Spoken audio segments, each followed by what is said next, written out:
Hey, and welcome back to another exciting episode of Extra Feature Interviews. I have a guest who's come back twice in the same year. Good work.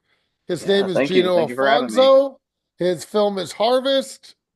I think this is his second film, but we'll find out soon. Welcome back. Nice to be back. Thank you.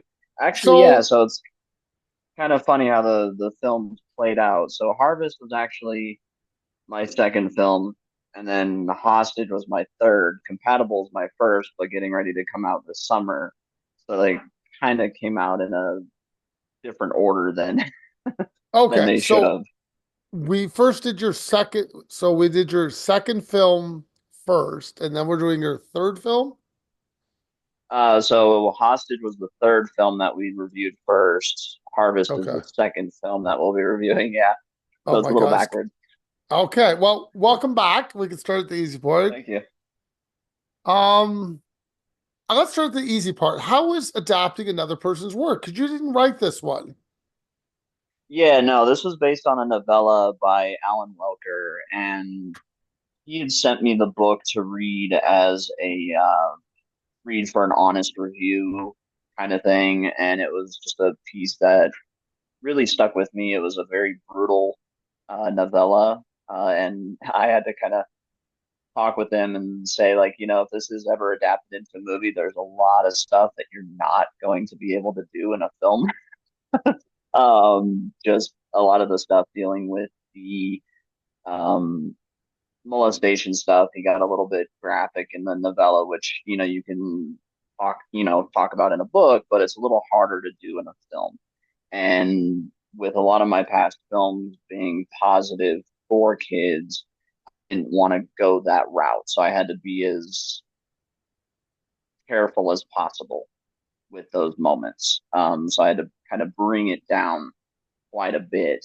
So that part wasn't as brutal and it was more hinted at, which I thought made it a little bit more intense instead of showing the graphic nature of that kind of stuff. Um, but yeah, it was an interesting adaptation process though for sure. The fact that we actually got it filmed. So yeah, it was different than writing my own script for sure. I got to which one do you prefer, or does it matter to you? It doesn't really matter. I mean, the way that I taught myself was actually through adaptation. There were really no books on screenwriting at the time. There were very few. The oldest one was, I believe, a Sid Field screenwriting, and it was like dated from 1974.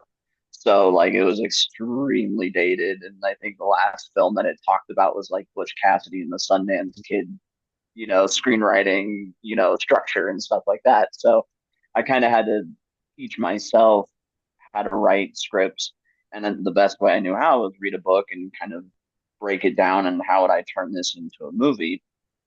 And that was where I started in high school and uh, did a couple of little adaptations for some of my courses. I was in a psychology class and I adapted a short story for a segment that we were doing on serial killers and did a short film for my paper instead of writing a paper. So that was kind of where that whole process came from, and it really helped me out in actually adapting this book as well. So,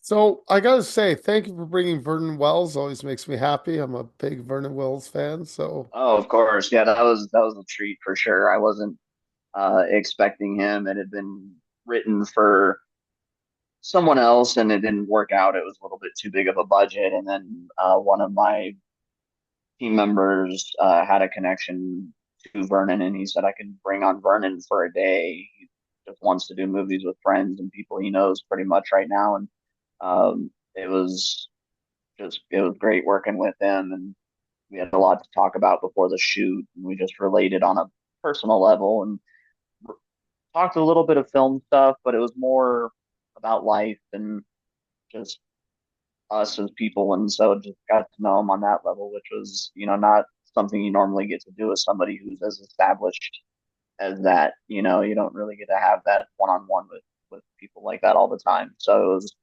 a very humbling experience talking with someone with as much experience as he's had. So yeah, it was definitely a career high point so far. okay. let's get into your film. The popcorn at the movies. When he goes to Ah, the movies, I want to start here. Um, I don't know how to describe this. My issue is, was this popcorn made ahead of time? Because it seems like it was just not a lot of popcorn for a movie theater. yeah, it I'm was a being very small fussy here. theater. I'm being very fussy here. It's just a Yeah, weird thing I noticed. I mean, I've worked for a lot of theaters. I've worked for the big chains, and I've worked for the smaller chains as well. And actually, a lot of the smaller chains will sometimes just kind of let the popcorn sit for like half the day, and it'll just be there. Oh, So, disgusting. yeah, it can get really bad sometimes. I mean, the theater I worked at didn't really do that, but I've been to a few that had done that before, and it's like you could tell when it hasn't been freshly made. So it's just kind of one of those things that, we didn't necessarily need to show it being made, but you know, Okay, so let's go back to the popcorn. Is this fresh popcorn? I would argue no. it was fresh. Yes, that day it was on the yeah, Okay, well, it's just the interesting the general way it looked. yeah.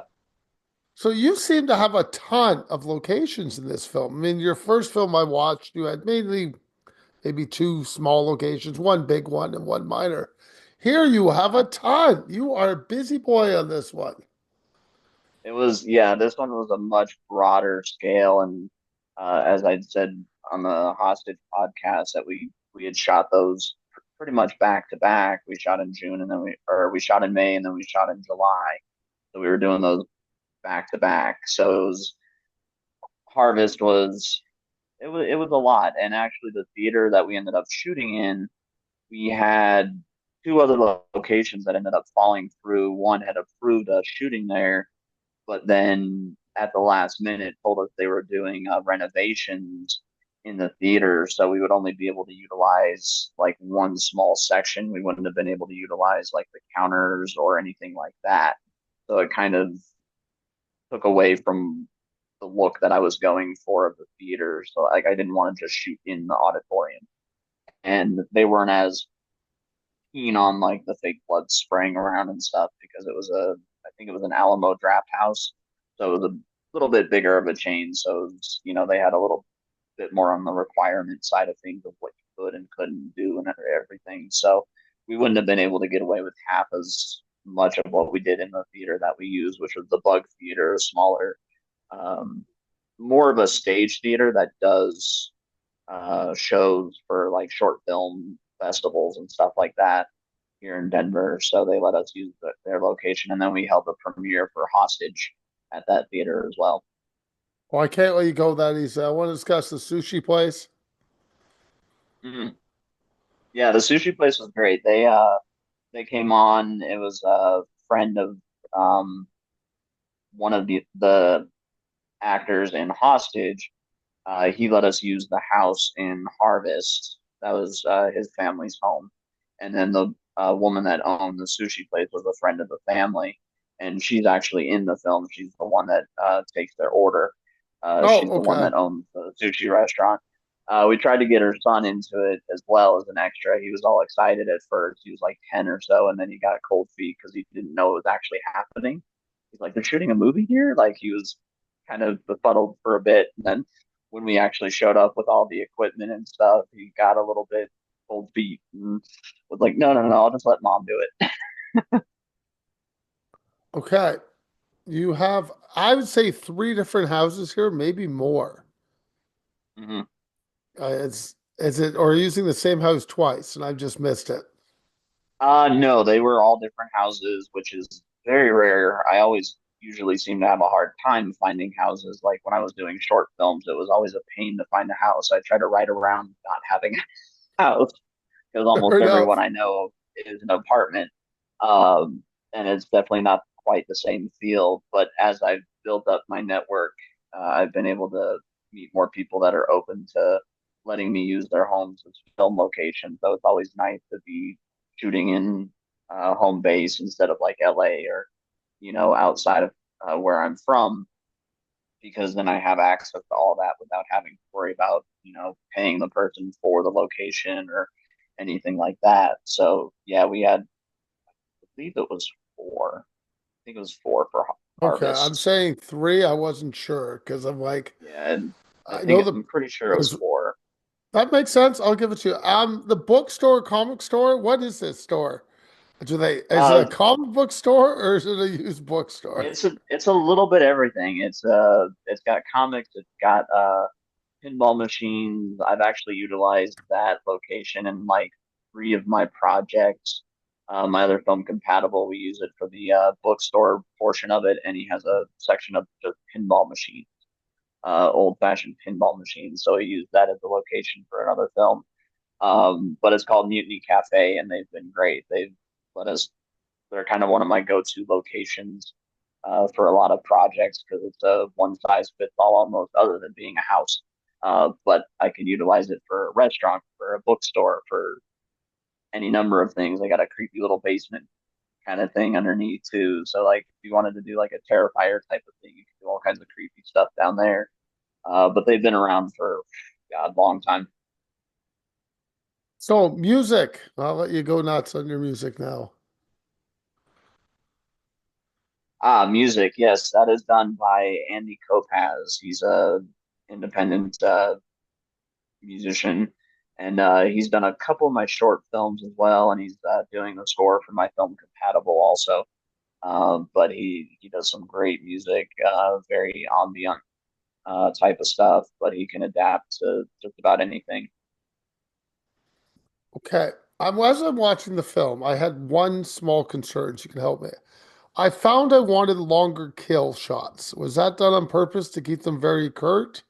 I mean, obviously, I know Yeah, people are dying and things are happening. I get that.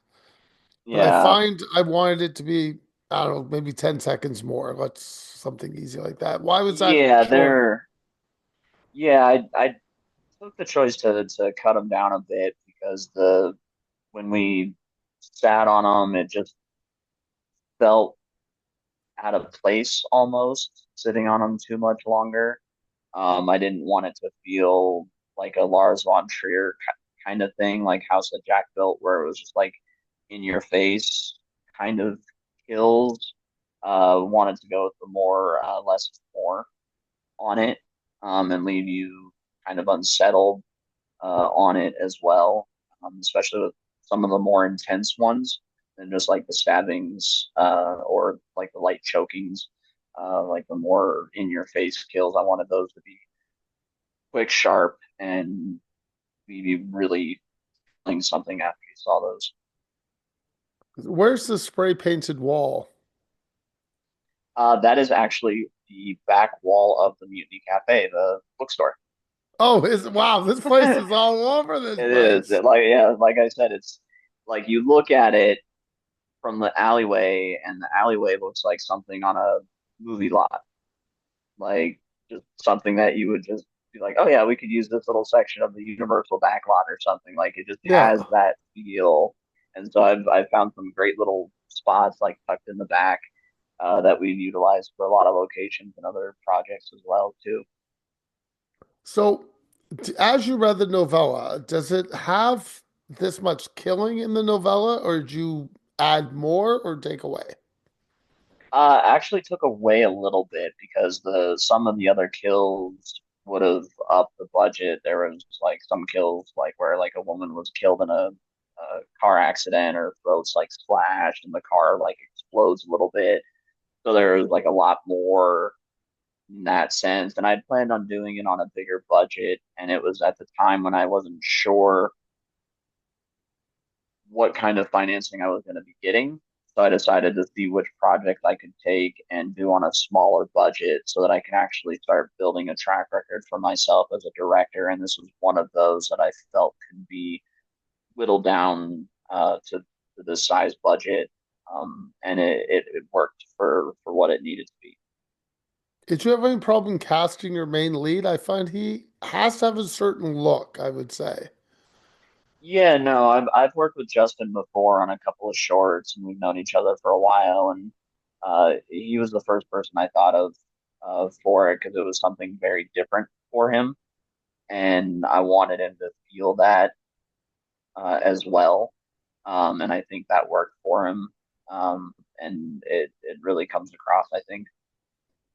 Oh, I think it works perfectly. I like him. He seems very, Cool. I don't know what I'm looking for. Nonchalant, like I wouldn't suspect him ever. Yeah, exactly. Yeah, and I I, think that's kind of what really works because I mean you're not quite sure if he's actually writing it or if he's actually doing it kind of an American Psycho type of thing oh, where I it's like, definitely, I'm 100% yeah, with you on that. I really had no idea. yeah, cool. And I kind of, I don't want to, and now, okay, we get near the end. There's a person sitting at a table. There's a big stack of books beside this person. What are Mhm. those books? Because I thought we were going to see a cover of a book, but we never do see a cover of the book. Yeah, and that was meant to be a little bit more ambiguous as to what he was actually writing. But we knew he was writing a book for his next novel that he had talked to his agent about in the beginning. So it's kind of left open. The author of the actual novella has a couple of sequels in the series that kind of follow some of the other characters around as well. So it kind of continues on. So it kind of left that a little bit ambiguous. Well, I would say you also did that by the very end of the film, by the way you filmed it and what happens at the end Mhm. through a course of an interview. Yeah, to kind of give it the idea of a little bit more of did he actually get away with it, or is it was it in his head? You're not sure. Um, so that is definitely kind of left open for the audience to decide for sure. So, why filming your second movie? Did you feel stronger in what you were doing? Like you knew what you were doing at this point? You were like, okay, I'm good to go. In some instances, yeah, it was a very different film from compatible. We could talk about that one when that one's ready to go. I'll send you a screener for that one, and we can go into a little bit more detail on that. But that one was my first big attempt at a feature, and we had done a Kickstarter campaign, and it just kind of blew up, and I got a bunch of horror icons. So that was a different experience, and I didn't have as much control over that film because there were so many hands involved with it being a Kickstarter campaign. Um, as like, people will, come in on the role as an executive producer, and then, there's a mix of different things with that whole situation. But with Harvest, we did uh, just private investors, just a couple of private investors. So I had a little bit more control there as to who I brought on and stuff, and I wanted to keep it the people that I was more familiar with, so it didn't get as chaotic as the first one did. Even though I'm happy with where the first one's going, uh, but it was nice to have a little bit more control over certain aspects of the production. But I did have a little bit more help as far as making sure everything was organized and everything was going on time and on schedule and stuff like that. So it worked out a little bit better that way for this one. And now, as a director, do you find your second film it was easier to tell people what to do also? Because you knew a little bit more after watching your first film what you wanted, but you shot so short. So I don't know if you had time to really develop your first show, like get into it and go, okay, I'm done. I've decompressed. Yeah, I'm ready for my second one. But you went boom, boom. yeah, it was boom, boom, boom, boom. Oh, okay. Um, yeah, like it's been pretty much nonstop up until the last year, really, where we're finishing up the current one. Um, yeah, there were definitely some scenes that I did feel stronger as a director. Some things I could have probably prepped a little bit more, planned a little bit more, but I mean that kind of goes with every film. You learn a little bit more on each one, and you look back on the experience, and you're like, all right, if I can do it again, or if I get a chance to do it again, this is what I'll do better that I didn't do on the last one. So you kind of make that checklist of what not to do on your past films for your next, handful or whatever you're gonna do next if you do anything next. So like I already have a big checklist of what I'm definitely planning on doing better on the next one because of what happened on XYZ projects No. and things like that. So yeah, like I mean, there was a different kind of control on Harvest as it was to Hostage. I utilized a lot of the same crew. We had the same cinematographer for both Harvest and Hostage, so we were familiar with working together, and we would just move really fast. I mean, each project we were shooting at least 20 pages a day on 6 day shoots. It's brutal. Harvest Hostage was a little bit more. I think that one was anywhere from 30 to 42 pages a day on That's that 6 day shoot. insane. So yeah, we were moving really fast. Sometimes we'd have at least two cameras moving. We'd have the Red Dragon and we'd have the Komodo picking up the closer action shots and things like that. So we'd kind of be going back and forth, getting everything and just running amok. I really like the look of your blood in this film. It's something I'm just fussy about. So, Oh, as a thanks. director, do you look for that, or are you just like, nope, that's fine for me? Or do you actually touch it, play with it, or do anything? Yeah, I mean, there at times, I generally will let the effects artist kind of handle the blood just because that's what I brought them on for, and the effects artist was the same as on Hostage, Evil John Mays, and he's one of the best guys in Denver uh, to do practical effects, and that's why I brought him on to both of those films. Is he knows how to do practical, and he did the effects for the new one coming up, Closing Shift as well. Well, we'll get there. I have to see it first. I can't Yeah. go. So, as a director, the film is done. You're getting ready to package it out. Did you know what to do with this one? Because the first one you said you were kind of a little lost. I think that's when you probably had more direction. Actually, so Harvest and Hostage, they took about the same time and they found the same distributor at the same time. Oh, So it was both of them were kind of problematic in finding distribution.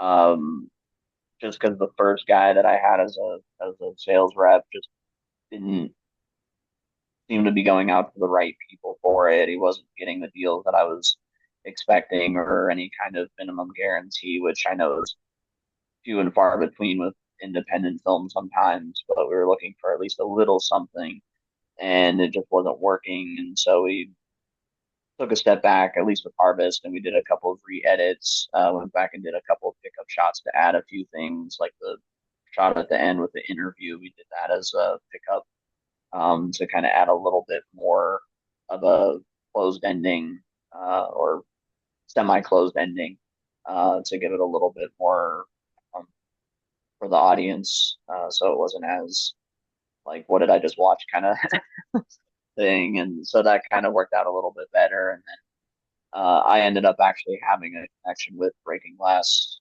Pictures, so it helped to finally get that through the door, and they loved both of them. So wow. I can't believe the end was a pickup shot because I think it's so important to the story.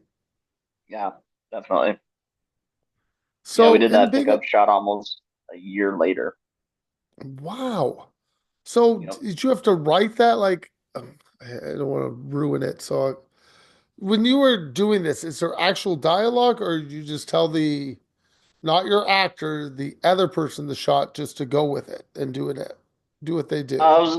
it was kind of a mix of both. I kind of came up with like a rough script of what I wanted them to go over in the interview because at the beginning the agent talks about like, oh, we could do interviews with so and Right. so and TV interviews. So I wanted to kind of circle back to that, which kind of gave it a little bit more of is did this all really happen or was it literally just him sitting at a computer imagining what he's writing? You know, it gives a little bit more of that mystery. Interesting. Fascinating. So, going forward to your third movie, which is, I think you said you're working on it now. Did you So bring yeah, it? actually, closing shift will be number four. Sorry, your fourth film. I know we have two Yeah, compatible, but I'm not going there. yeah. Going forward, do you always try to bring the same crew, like same group of actors, or do you look for new people to work mm, with as you move forward?